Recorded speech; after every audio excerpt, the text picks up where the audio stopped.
चुड़ैल के ट्रैक्टर में आग लगा देती है। अरे कौन है यह लड़की?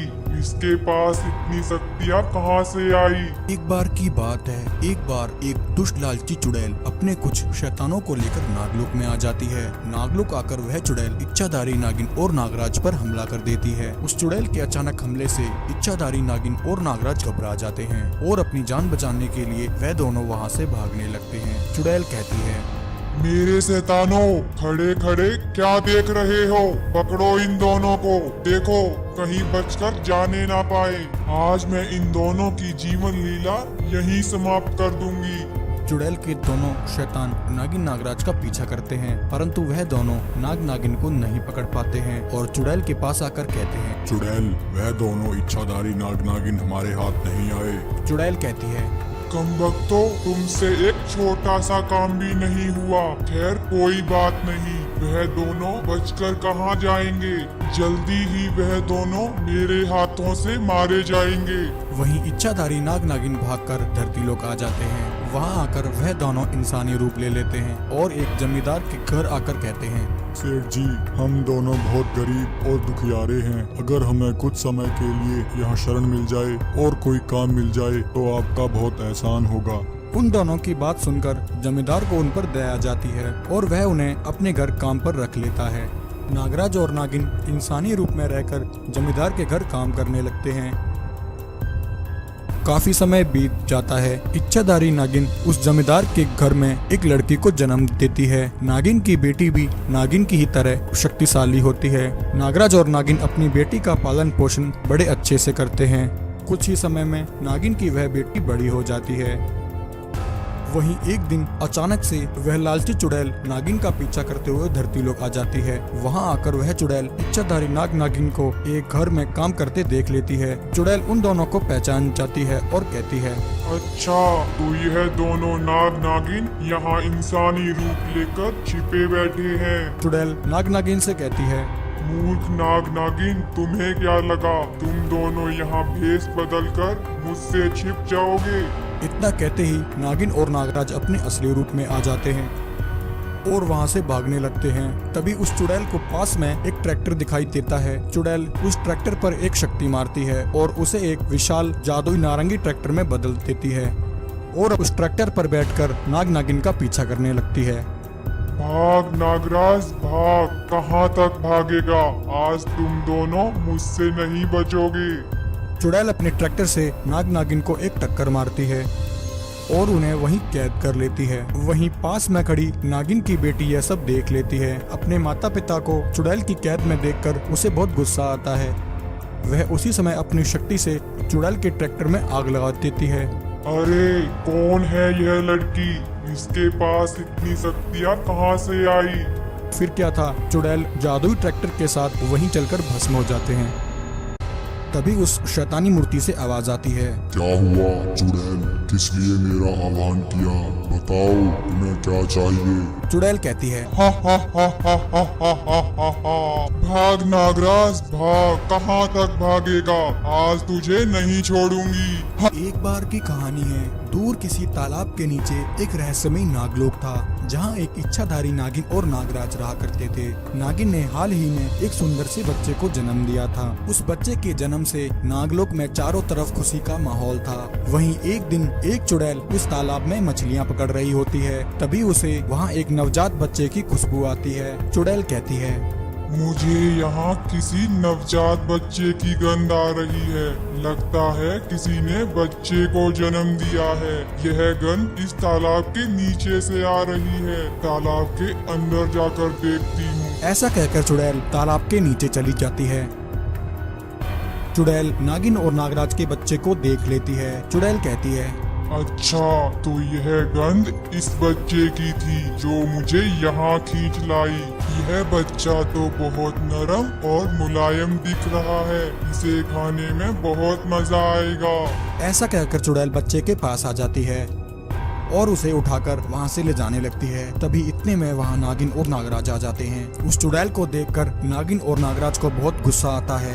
नागराज उसी समय चुड़ैल को पकड़ लेते हैं और उसकी खूब पिटाई करते हैं। दुष्ट चुड़ैल, तेरी हिम्मत कैसे हुई हमारे बच्चे को हाथ लगाने की? चुड़ैल कहती है, नागराज मत मारो, छोड़ दो मुझे नहीं पता था कि यह तुम्हारा बच्चा है। नागराज की मार से चुड़ैल अधमरी हो जाती है। नागराज कहते हैं, चुड़ैल दफा हो जा यहाँ से, अगर तू मुझे फिर से यहाँ दिखाई दी तो तेरी हड्डियाँ तोड़ दूंगा। चुड़ैल लंगड़ा कर वहाँ से चली जाती है और जाते जाते कहती है, नागराज यह तूने सही नहीं किया, मैं फिर वापस आऊंगी और तुझसे अपना बदला लूंगी।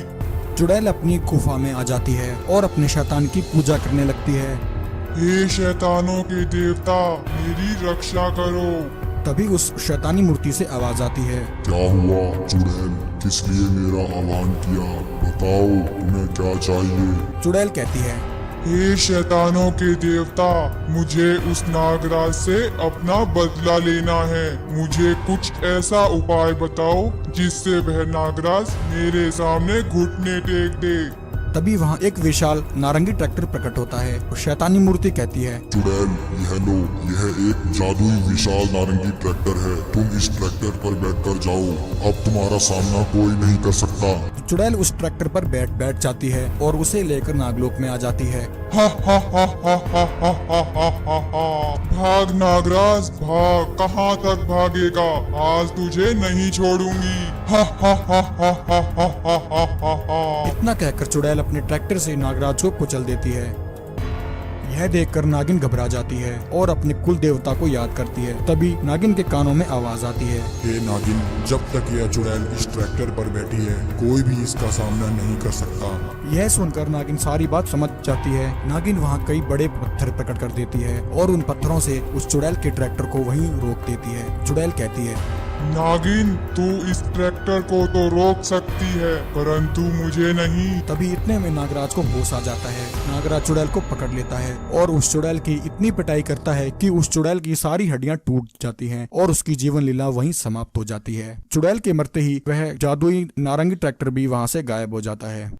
अरे वाह, हमें तो मेहनत करने की जरूरत ही नहीं पड़ी, यह दोनों नाग नागिन तो खुद ही हमारे पास चले आए। आ जाओ नागराज, आ जाओ, मुझे तुम्हारा ही इंतजार था। मेरे आका, अगर हमने इन दोनों को यहीं मार दिया तो हम उस नागमणि तक नहीं पहुंच पाएंगे। दूर कहीं पहाड़ों में एक छोटा सा तालाब था जहाँ बहुत से जीव जंतु बड़ी खुशी से रहा करते थे। वहीं उस तालाब की गहराई में एक जादुई नागलोक था जहां पर एक इच्छाधारी नाग और नागिन अपने दो जुड़वा बच्चों के साथ वास किया करते थे। वह दोनों नाग नागिन वर्षों से एक नागमणि की रक्षा कर रहे थे। एक रात अचानक से आसमान से तेज गति से एक आग का गोला उस तालाब की ओर आता है और उस तालाब के पास एक तेज धमाका होता है और वहाँ एक जादुई आम प्रकट होता है। उस आम के अंदर से शैतान कालिया नाग अपने दो शैतानों के साथ बाहर आता है और अपने शैतानों से कहता है, वह इच्छाधारी नाग और नागिन यहीं कहीं आसपास ही रहते हैं। तुम दोनों जल्द से जल्द उन दोनों नाग नागिन का पता लगाओ। मुझे वह जादुई नागमणि किसी भी कीमत पर हासिल करनी है। आने वाली इस अमावस्या की रात को मैं उस जादुई नागमणि से अपनी शक्तियाँ वापस पा लूंगा। वहीं एक दिन नागराज अपने दोनों बेटों से कहता है, बेटा, मैं और तुम्हारी माँ एक जरूरी काम से कुछ समय के लिए नागलोक से बाहर जा रहे हैं, इसलिए हमारे पीछे से तुम दोनों भाइयों को हमारे इस नागलोक की और इस नागमणि की रक्षा करनी है। बेटा, मेरी बात ध्यान से सुनो, यह नागमणि बहुत ही अमूल्य और चमत्कारी है। यह हमारे कुल देवता की निशानी है। वर्षों से हम दोनों इसकी रक्षा करते आ रहे हैं। बेटा, जब भी तुम किसी मुसीबत में हो और तुम्हें सहायता की जरूरत हो तो तुम इस नागमणि को उठाकर जमीन पर फेंक देना। यह जादुई नागमणि तुम्हारी सहायता अवश्य करेगी। यह कहकर वह दोनों नाग नागिन वहाँ से चले जाते हैं। तालाब से बाहर निकलते ही वह शैतान कालिया नाग उन्हें देख लेता है।